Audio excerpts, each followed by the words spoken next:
Welcome friends.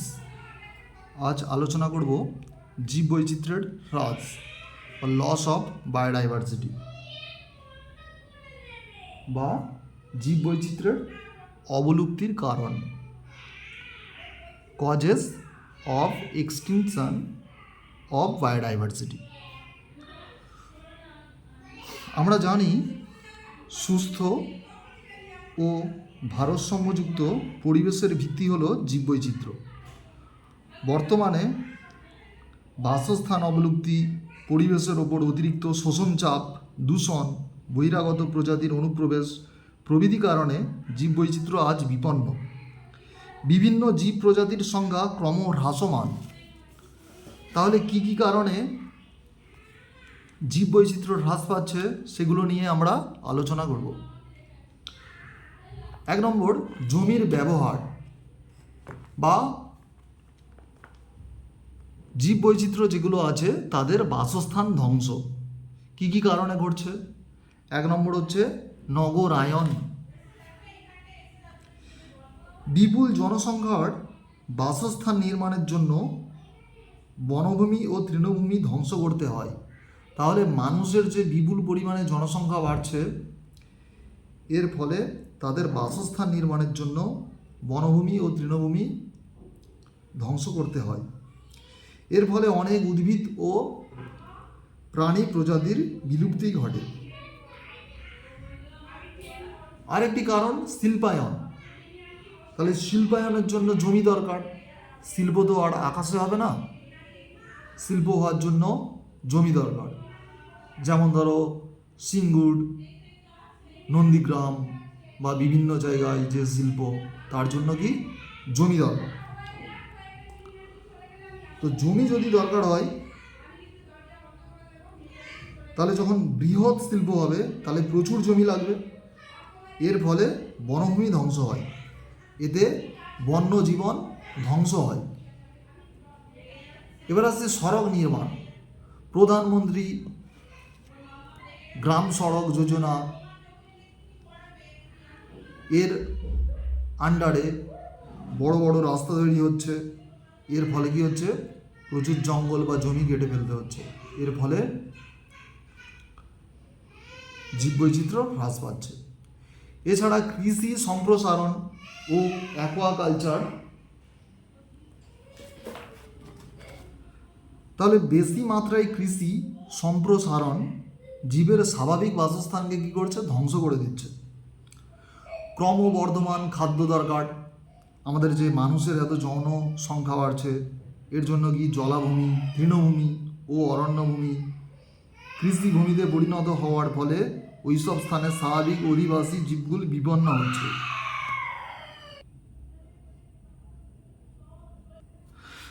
তাহলে কৃষি সম্প্রসারণ ও অ্যাকোয়াকালচার এর জন্য, অ্যাকোয়াকালচার বলতে জলে যে মাছ চাষ করা হয়, মাছ বা আরও যা যা জিনিস জলেতে উৎপন্ন করা হয় তাকে বলা হয় অ্যাকোয়াকালচার।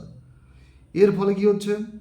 ওই সমস্ত অঞ্চলে স্বাভাবিক অধিবাসী জীবকুল, মানে ওই সমস্ত জায়গায় যে কৃষির জমিতে আগে থেকে যে জীবজন্তু বসবাস করত বা জলাভূমিতে যে সমস্ত পশু পাখি বসবাস করত, তাদের জীবকুল তারা কি হচ্ছে? বিপন্ন হয়ে যাচ্ছে।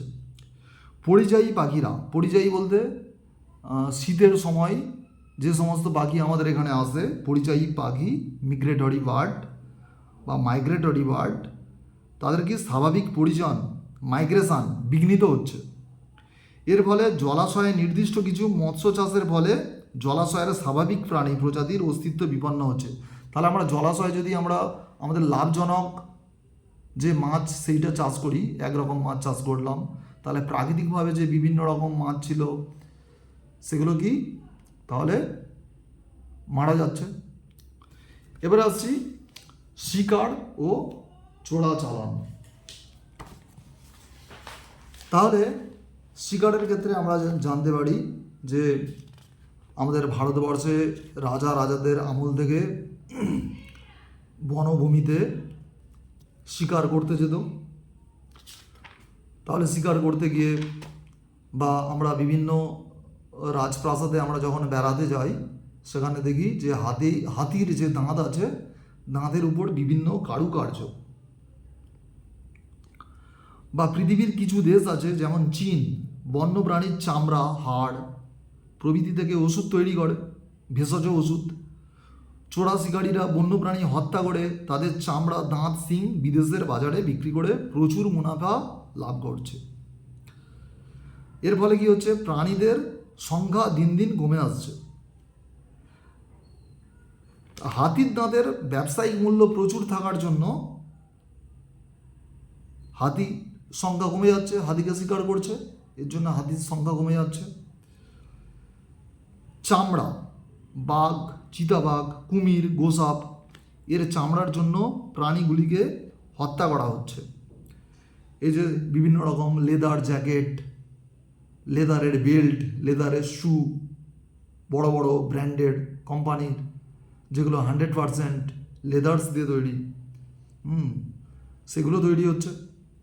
হওয়ার ফলে কী হচ্ছে, এই বন্য পশু পাখি কমে যাচ্ছে। এছাড়া খড়গ বা শিং, আমাদের দেশে যে এক শৃঙ্গ গন্ডার আছে রাইনোসেরাস ইন্ডিকা, তার হচ্ছে যে খড়গ বা শিং, সেটা চোরা শিকারীরা গন্ডারকে মেরে তার খড়গটা কী করছে, মাথা থেকে কেটে নিচ্ছে বা মুখের সামনের অংশ থেকে কেটে নিচ্ছে। খড়গটা কী দিয়ে তৈরি, খড়গ বা হর্ন, HORN, হর্ন। খড়গ বা হর্ন কী দিয়ে তৈরি, ওদের যে রোম, শরীরের যে রোম বা হেয়ার, সেইগুলোর সঙ্গে আঠা মিশ্রিত হয়ে খড়গ তৈরি হয়েছে। ওর কোনো কিন্তু ভেষজ গুণ নেই। এর ভুল ধারণার বশবর্তী হয়ে ওরা ভাবছে যে, চোরা শিকারীরা ভাবছে বা বিভিন্ন মানুষ ভাবছে যে খড়গেতে, গন্ডারের খড়গ বা সিংহেতে অনেক ভেষজ গুণ আছে, ওই ভেবে গন্ডারকে হত্যা করা হচ্ছে। তাহলে এখানে ছবিতে দেখতে পাচ্ছ, বন ধ্বংস করে বসতি স্থাপন হচ্ছে, নগরায়ন হচ্ছে। এদিকে গন্ডারের খড়গ এইরকম দেখতে, এদিকে বাঘের চামড়া, এইগুলো বিদেশের বাজারে বিক্রি হচ্ছে। এবার আসছি বিশ্ব উষ্ণায়ন, গ্লোবাল ওয়ার্মিং ও জলবায়ু পরিবর্তন, ক্লাইমেট চেঞ্জ। এর ফলে কি হচ্ছে, বিশ্বের কি উষ্ণতা বাড়ছে, বিশ্ব উষ্ণায়ন হচ্ছে বা জলবায়ু পরিবর্তন হচ্ছে। এর ফলে যে স্বাভাবিক জীবজন্তু ছিল বা জৈব বৈচিত্র্য ছিল, সেগুলো কি ধ্বংস হয়ে যাচ্ছে। কিভাবে হচ্ছে, গ্লোবাল ওয়ার্মিং হওয়ার ফলে মেরু অঞ্চলের বরফ খুব তাড়াতাড়ি গলে যাচ্ছে। তাহলে মেরু অঞ্চলে যে মেরু ভাল্লুক বা পোলার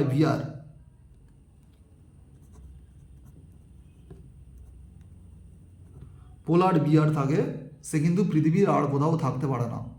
ওখানে এতটাই ঠান্ডা এবং বরফ, সেখানেই সে স্বাভাবিকভাবে থাকতে পারে।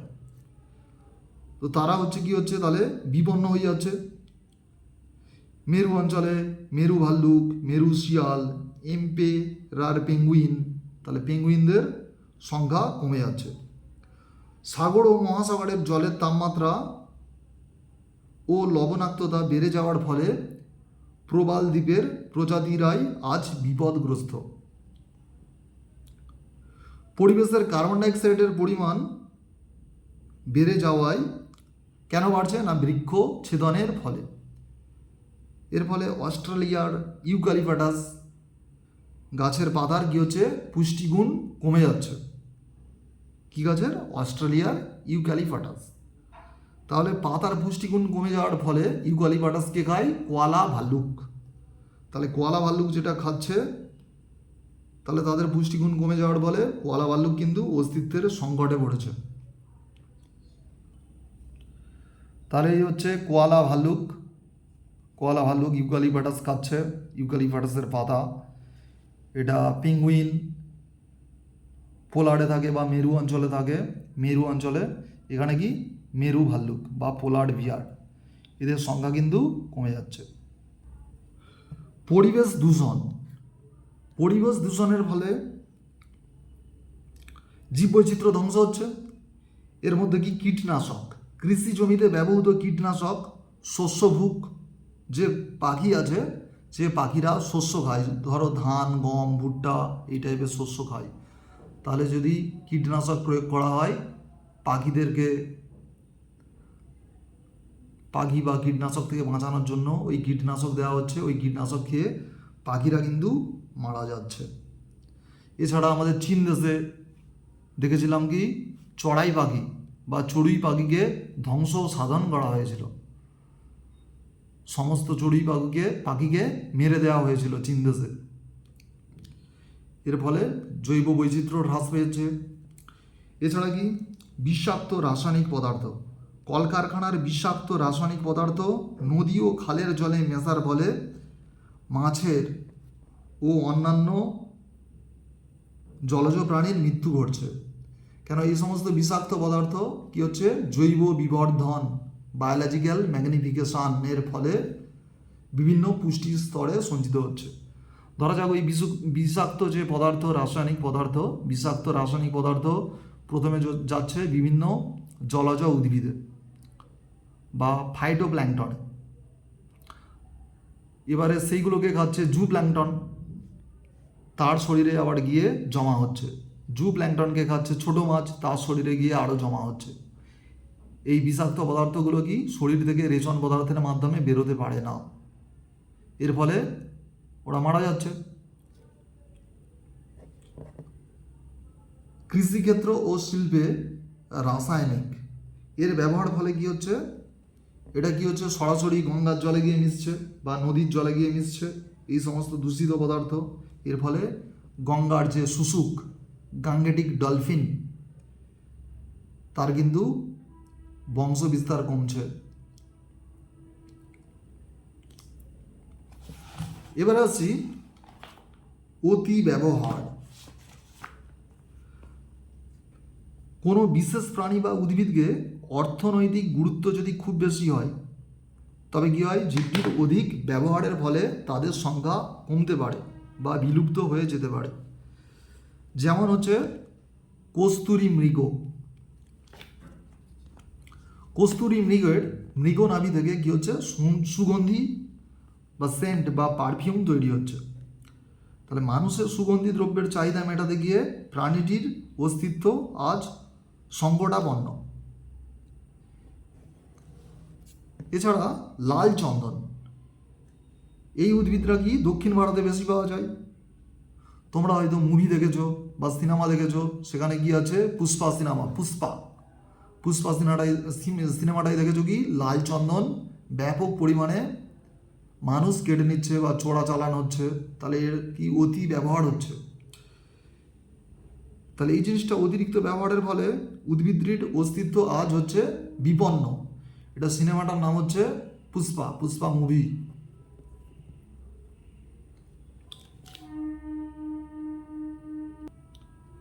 তাহলে আমরা ছবিতে দেখতে পাচ্ছি শস্যভুক প্রাণী, এই যে গঙ্গার শুশুক, লাল চন্দন আর কি কস্তুরী মৃগ, লাল চন্দন কস্তুরী মৃগ। এবারে আসছি প্রাকৃতিক দুর্যোগ। নানা প্রাকৃতিক দুর্যোগ যেমন ভূমিকম্প, তুষারপাত, বন্যা, হিমবাহের গলন, মেঘ ভাঙা বৃষ্টি, এইসবের কারণে অনেক প্রজাতি পৃথিবী থেকে বিলুপ্ত হয়ে যেতে পারে। যেমন সুনামি, সামুদ্রিক ভূ আলোড়নের নাম হলো কি সুনামি। ধরো সমুদ্রের তলায় যে প্লেট আছে বিভিন্ন রকম, পৃথিবীর যে প্লেট, সেই বড় খুব বৃহৎ আকৃতির যেগুলো পৃথিবীর তলাতে আছে, সেগুলো সঞ্চালন হয়। এর ফলে হঠাৎ সঞ্চালন হওয়ার ফলে বিশাল বড় কি হচ্ছে ঢেউয়ের সৃষ্টি হবে। এর ফলে কি হচ্ছে অনেক প্রজাতির মৃত্যু ঘটেছে। সমুদ্রের ধারে যে সমস্ত প্রজাতি ছিল, হঠাৎ করে জাপান, শ্রীলঙ্কায় সুনামি হয়েছিল, প্রচুর পরিমাণে জীববৈচিত্র্য কিন্তু ধ্বংস হয়ে গেছে। সুন্দরবনে ধ্বংস হয়েছে। এছাড়া মেঘ ভাঙা বৃষ্টি, লাদাখ, ভারতের লাদাখ ও উত্তরাখণ্ডে বিশেষ করে অনেক প্রজাতি কিন্তু কমে গেছে। এবারে আসছি বহিরাগত প্রজাতির অনুপ্রবেশ। এক্সোটিক যে স্পেসিস, বহিরাগত প্রজাতি এক্সোটিক স্পেসিস, ওরা হচ্ছে কি ডমিন্যান্ট বা প্রকট হওয়ার জন্য কি হচ্ছে, আমাদের দেশীয় যে সমস্ত প্রজাতি আছে তারা রিসেসিভ বা প্রচ্ছন্ন হওয়ার জন্য কি হচ্ছে, বহিরাগত প্রজাতি ডমিনেন্ট হওয়ার জন্যে তারা হচ্ছে বংশবিস্তার বেশি করে করছে। আর আমাদের এখানকার যে প্রজাতি, স্থানীয় প্রজাতি, দেশীয় প্রজাতি, সেগুলো কি হচ্ছে ধ্বংস হয়ে যাচ্ছে বা শেষ হয়ে যাচ্ছে। যেমন আমি প্রথম যদি উদাহরণটা দিই, সেটা হচ্ছে মাছ। আফ্রিকা থেকে তিলাপিয়া মাছ আনা হয়েছিল, আর বড় জাতের মাগুর, যার বিজ্ঞানসম্মত নাম ক্ল্যারিয়াস গ্যারিপিনাস। এই মাছ আমদানি করার ফলে আমাদের দেশের মৌরলা, খলসে, তেচোঘা এই সমস্ত মাছ কিন্তু বিপন্ন হয়ে গেছে, এদের অস্তিত্ব আজ বিপন্নের মুখে। এছাড়া কুকুর, শুয়োর, ছাগল কোথায়, গ্যালাপাগোস দ্বীপপুঞ্জে। এই প্রাণীগুলি আমদানি করার ফলে সেখানকার কচ্ছপের সংখ্যা কমে গেছে গ্যালাপাগোস দ্বীপপুঞ্জে। পার্থেনিয়াম, এখনকার সমস্যা হচ্ছে পার্থেনিয়াম। এটা কি মেক্সিকো থেকে গম আমদানি করা হয়েছিল। গম আমদানি করার সময় এই উদ্ভিদের বীজ ইচ্ছাকৃতভাবে মিশিয়ে দেওয়া হয়েছিল, যাতে ইন্দিরা গান্ধীর সময়, কংগ্রেসের সময় এই তখন খাদ্যের খুব চাহিদা ছিল, দুর্ভিক্ষের মতো পরিস্থিতি সৃষ্টি হয়েছিল, জনসংখ্যা এতই বৃদ্ধি পেয়েছিল। সেই সময় মেক্সিকো থেকে আনা হয়েছিল গম। গমের দানার সঙ্গে পার্থেনিয়ামের দানা ইচ্ছাকৃতভাবে মিশিয়ে দেওয়া হয়েছিল, সেই গম এখানে চাষ করা হয়েছিল। আর পার্থেনিয়ামের বীজগুলো থেকে পার্থেনিয়াম গাছ, আগাছা, এগুলো হতে হতে কী হচ্ছে, সারা ভারতবর্ষ জুড়ে বিস্তার লাভ করেছে। এই গাছ খুবই ডমিন্যান্ট বা প্রকট। এই গাছকে বলা হয়, পার্থেনিয়ামকে ওই জন্য বলা হয় কংগ্রেস উইডস। কংগ্রেসের সময় যেহেতু এই গাছটা এসেছিল, ভুলবশত এসেছিল, কিন্তু এটা ইচ্ছাকৃতভাবে পাঠিয়েছিল সেখান থেকে। এছাড়া এই পার্থেনিয়াম গাছের যে পরাগরেণু, সেটা কি করছে, অ্যালার্জি সৃষ্টি করে। কচুরিপানা, তাহলে ব্রাজিল থেকে এই গাছটি আনা হয়েছিল। আর এই গাছটি কী করছে, এই ব্রাজিল থেকে আনা হয়েছিল। এই গাছটি বর্তমানে আমাদের খাল, বিল সব জায়গায় এই গাছটি ছড়িয়ে পড়েছে। এছাড়া জৈবিক সম্পদের ব্যবহার, যেমন বেশি মাত্রায় বনজ উদ্ভিদ ও বন্যপ্রাণীর আহরণ, এক্সপ্লয়টেশন করার জন্য বিভিন্ন জৈব যে জীববৈচিত্র্য সেগুলো হ্রাস পাচ্ছে। তাহলে এই যে সুনামি হয়েছে, সুনামি এই সমুদ্রের জলের ফলে কেমন গাড়িগুলো সব ভেসে যাচ্ছে, জাপানে বিশেষ করে এই জিনিসটা হয়েছিল। এটা তেলাপিয়া মাছ এইটা। কচুরিপানা বর্তমানে ছেয়ে গেছে। আর এটা হচ্ছে পার্থেনিয়াম। এটা একটা বায়ু দূষণের ছবি। হ্যালো ফ্রেন্ডস, জীববৈচিত্র্যের আগের চ্যাপ্টারগুলো আগে ভিডিওতে ছাড়া হয়েছিল, ওইগুলো তোমরা দেখতে পারো। আর আমাদের পড়ানো যদি ভালো লাগে অবশ্যই লাইক করো। আর আমাদের কিছু ঘাটতি থাকলে অবশ্যই কমেন্ট করে জানাও, বা বলো কী কী জিনিস তোমাদের খারাপ লেগেছে, কি ভালো লেগেছে।